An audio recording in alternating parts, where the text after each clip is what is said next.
Olá, existe uma grande diferença entre ser cauteloso e adiar. A cautela observa, avalia e em algum momento decide. Já o adiamento observa tudo sem parar e chama essa paralisia de prudência. Quando esse padrão se repete, algo silencioso se instala e sua vida entra num estado de espera. Você passa a viver como se algo dentro de você ainda não tivesse sido resolvido. Tudo fica provisório. Esse estado não surge do nada. Ele nasce do hábito de manter conflitos internos abertos por tempo demais. Toda vez que desejamos algo, uma força nos empurra para frente, para o risco, e outra força nos puxa para trás, para a segurança do que já conhecemos. O problema não é ter esse conflito. O problema é nunca dar um fim a ele. Quando essa negociação interna se torna permanente, a vida trava. Você até se movimenta, mas não avança. Até começa, mas não termina. Vive num ensaio constante. E o mundo lá fora responde exatamente a esse estado de indecisão.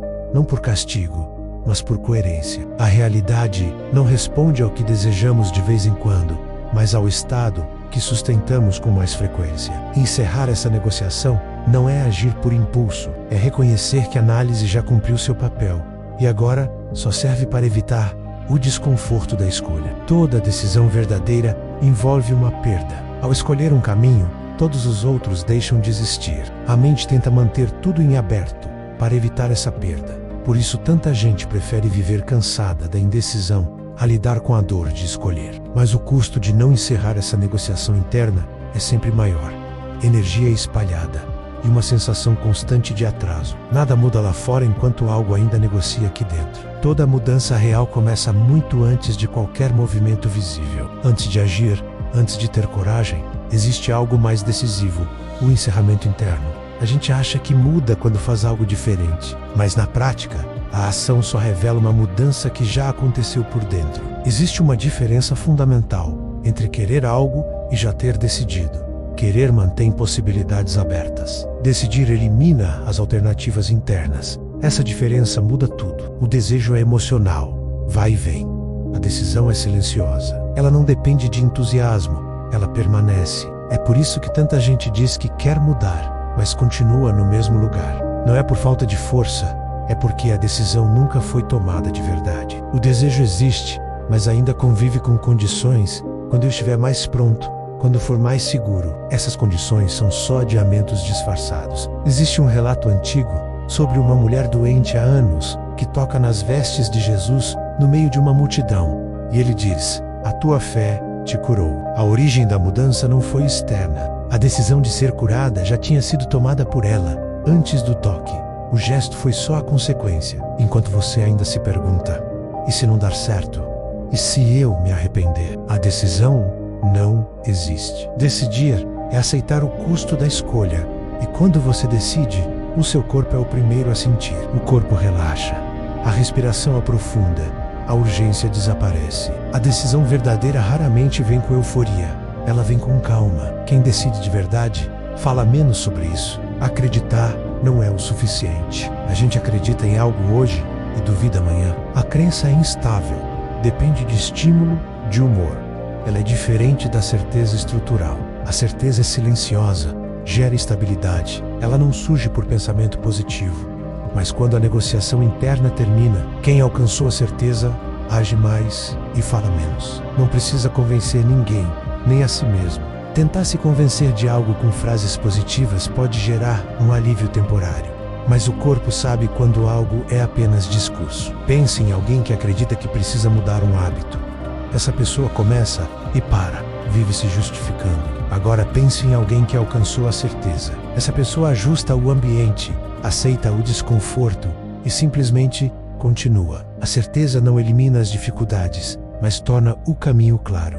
Você já ouviu falar de pessoas que, em situações extremas, como um acidente, levantam um carro para salvar alguém? Esses estados não criam um poder novo. Eles removem os bloqueios que já existem. No dia a dia, nosso cérebro funciona como um regulador. Ele nos protege, economiza energia. O problema é quando esse regulador vira um limite absoluto. Em uma emergência, a negociação interna desmorona. Não há tempo para duvidar, e o corpo assume o comando. Isso prova que o potencial não é criado, ele é liberado. No cotidiano, nós negociamos demais com a gente mesmo. A pergunta não é como criar uma crise, mas sim como reduzir essa negociação interna sem precisar do caos. A resposta é: tudo é treinamento. Ansiedade, foco, calma, procrastinação, tudo isso é aprendido por repetição, como qualquer outra habilidade. Seus estados internos não surgem porque você é assim. Eles surgem porque você praticou isso milhares de vezes,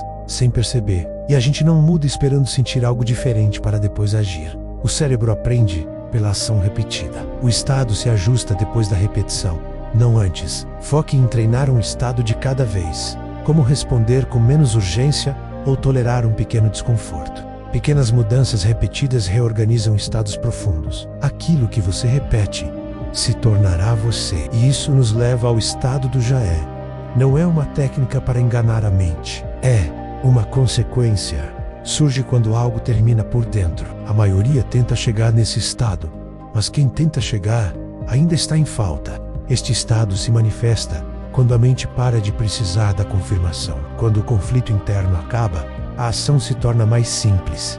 Nenhuma decisão se sustenta sozinha. Ela precisa de um ambiente mental compatível. O que você consome nas telas, as conversas que ouve, o ritmo que vive, tudo isso treina seu sistema nervoso. Se você decide ter mais calma, mas continua mergulhado em estímulos que geram urgência e ansiedade, sua decisão vai enfraquecer. Não é sobre criar um mundo perfeito, mas criar zonas de proteção mental.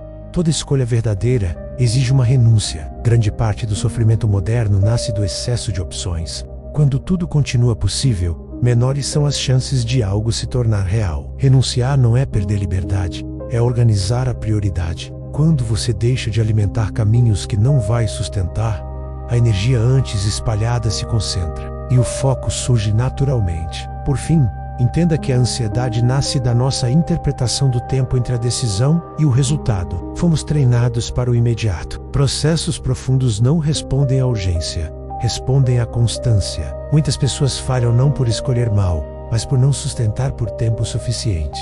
O intervalo entre a decisão e o resultado não é vazio, ele é estruturante. Quando todos esses pontos se integram, encerramento interno, decisão silenciosa, treino consciente, ambiente, renúncia e constância, o esforço diminui. Você não depende mais do resultado para se sentir bem, e a realidade externa finalmente encontra espaço para responder. O maior sinal de que algo mudou dentro de você é este: você para de se explicar.